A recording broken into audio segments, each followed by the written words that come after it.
This video is designed to help you start a Sprinter van expedition business. At the end of the video, you'll find a valuable gift. It's a Sprinter van expedition business plan that you can download, and will lay down for you, step by step, everything you need to know to start a successful Sprinter van expedition business of your own.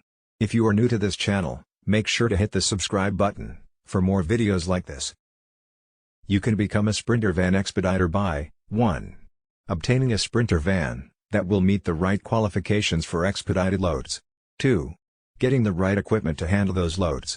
3. Securing appropriate licenses and insurance. And 4. Finding profitable loads. How much can you make expediting? A Sprinter van owner-operator can make around $100,000 per year, with a range from $30,000 to up to $300,000. Bear in mind that expediting income may not be as consistent as income from other types of loads, because you are opportunistically taking on urgent loads as they come up. So you will need to plan for that. In other words, keep a careful eye on your expenses, and make sure you have enough set aside for the inevitable fluctuations in revenue. How much does it cost to buy a Sprinter van? In general, you can buy a new Sprinter van from Mercedes-Benz for around $80,000. This is for the largest cargo van available, with an extended wheelbase, high roof and maximum payload, over 6,200 pounds. The size and other features of this type of van will allow you to handle the maximum variety of loads out there. Obviously, smaller versions will limit your load choices. You can also buy Sprinter vans from Ram, the ProMaster, and Ford, the Transit. For the ProMaster, you are looking at around $60,000 for the largest version, which has a high roof and extended wheelbase. The Transit will cost you less, but there seem to be fewer size options. Of course, you can save a lot of money by buying used, but you need to be aware that certain companies will only accept vehicles that are 5 years older or less, with some requiring 3 years or less. If you are not going to be paying in cash, you will need to finance your vehicle, or lease it. There are plenty of options to do both, but you should do your due diligence to make sure your monthly costs wind up being reasonable in relation to how much you expect to make. Don't forget about mileage caps when leasing. Important tip: before you buy your Sprinter van, make sure you do some research into what types of vans will be acceptable to the companies you will be getting loads from. You can call them up and indicate that you are about to buy a certain brand and model of Sprinter van, and ask whether it would be able to handle the types of loads that are typically offered. You can also go to expeditersonline.com, which is an online forum for expediters. It is a terrific resource for jobs, and for general information and advice. Equipment for Sprinter van expediter. Fortunately, once you have your Sprinter van, there is not a lot of equipment that you need. Because you will be essentially living in your van, you will need to get a good flip-up bed, or inflatable mattress, that you can stow away when you have freight. You will also need some basic freight handling equipment, such as tie-downs to secure freight. Licenses and permits. You do not need a commercial driver's license to operate a Sprinter van, which cuts down on some of the administrative hassle, but many drivers wind up getting one if they want to expand to box trucks or larger vehicles that can carry heavier loads. You may need to obtain a US DOT number if your GVW is 10,001 pounds or greater, and you will be delivered across state lines. Individual states may also require a state DOT number, so you will want to check that as well. Insurance for Sprinter van expediting business. You will need commercial van insurance for your business. This includes liability coverage if you get into an accident and hurt someone or damage property. You may also want physical damage coverage and cargo coverage to cover damage to your vehicle or cargo.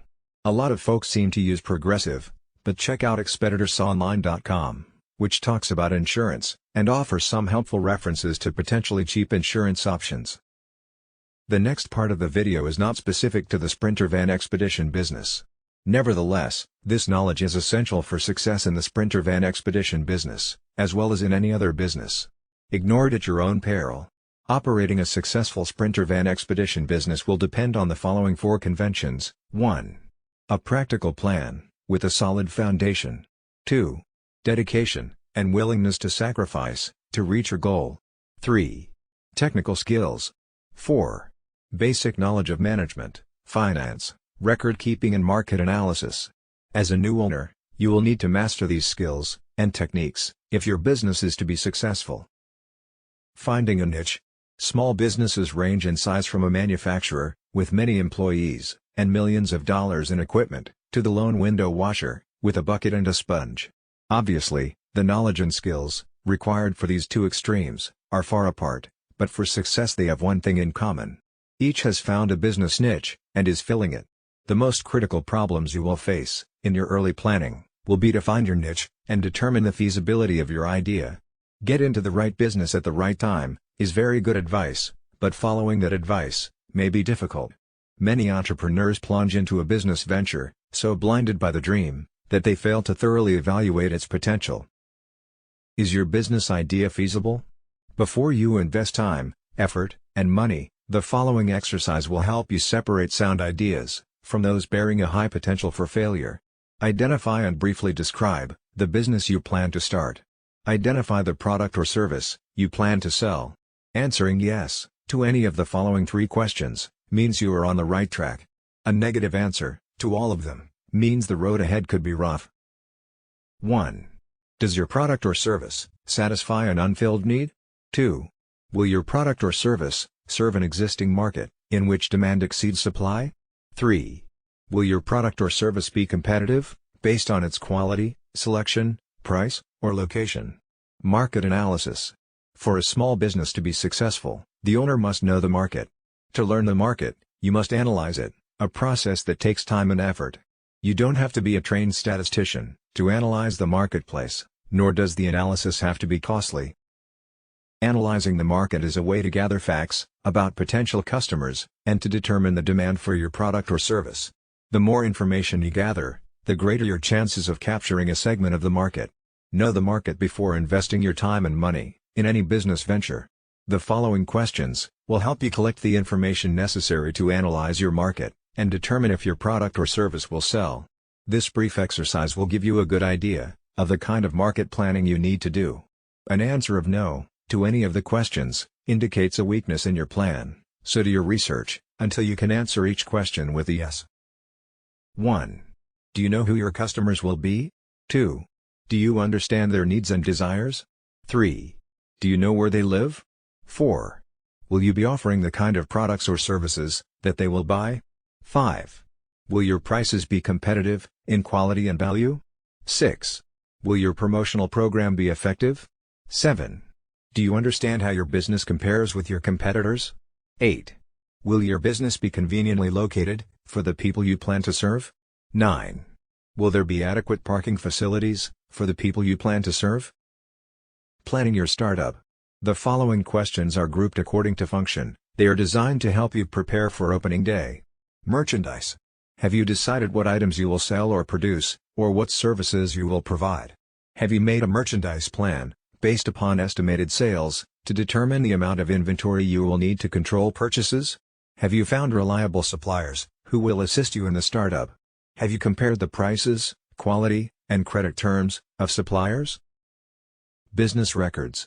Are you prepared to maintain complete records of sales, income and expenses, accounts payable, and receivables? Have you determined how to handle payroll records, tax reports, and payments? Do you know what financial reports should be prepared, and how to prepare them? Finances. A large number of small businesses fail each year. There are a number of reasons for these failures, but one of the main reasons is insufficient funds. Too many entrepreneurs try to start and operate a business without sufficient capital, money. To avoid this dilemma, you can review your situation by analyzing the following 3 questions. 1. How much money do you have? 2. How much money will you need to start your business? 3. How much money will you need to stay in business? In order to answer the second question, how much money will you need to start your business? You need to prepare an estimate of all your startup costs. Here is a list of items you may need to take into account. Note that this list is for a retail business. Items will vary for service, construction, manufacturing or online firms. Decorating and remodeling, fixtures and equipment, installing fixtures and equipment, services and supplies, beginning inventory cost, legal, professional fees, licenses and permits, telephone utility deposits, insurance, signs, advertising for opening, unanticipated expenses. Now, the answer to the third question, how much money will you need to stay in business, must be divided into 2 parts, immediate costs, and future costs. From the moment the door to your new business opens, a certain amount of income may come in. However, this income should not be projected in your operating expenses. You will need enough money available to cover costs for at least the first 3 months of operation. The following list will help you project your operating expenses on a monthly basis. Typical expenses for 1 month may include your living costs, employee wages, rent, advertising, supplies, utilities, insurance, taxes, maintenance, delivery, transportation, miscellaneous. Now sum up the total estimated monthly expenses and multiply it by 3. This is the amount of cash you will need to cover operating expenses for 3 months. Deposit this amount in a savings account before opening your business. Use it only for those purposes listed in the above list, because this money will ensure that you will be able to continue in business during the crucial early stages. By adding the total startup costs to the total expenses for 3 months, you can learn what the estimated costs will be to start and operate your business for 3 months. By subtracting the totals of the lists from the cash available, you can determine the amount of additional financing you may need, if any. Now you will need to estimate your operating expenses for the first year after startup. The first step in determining your annual expenses is to estimate your sales volume, month by month. Next, determine the cost of sales. You may want to use a spreadsheet to do this. After startup, the primary source of revenue in your business will be from sales, but your sales will vary from month to month because of seasonal patterns and other factors.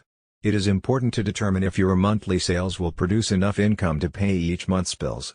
An estimated cash flow projection will show if the monthly cash balance is going to be subject to such factors as the following: failure to recognize seasonal trends, excessive cash taken from the business for living expenses, too rapid expansion, and slow collection of accounts if credit is extended to customers.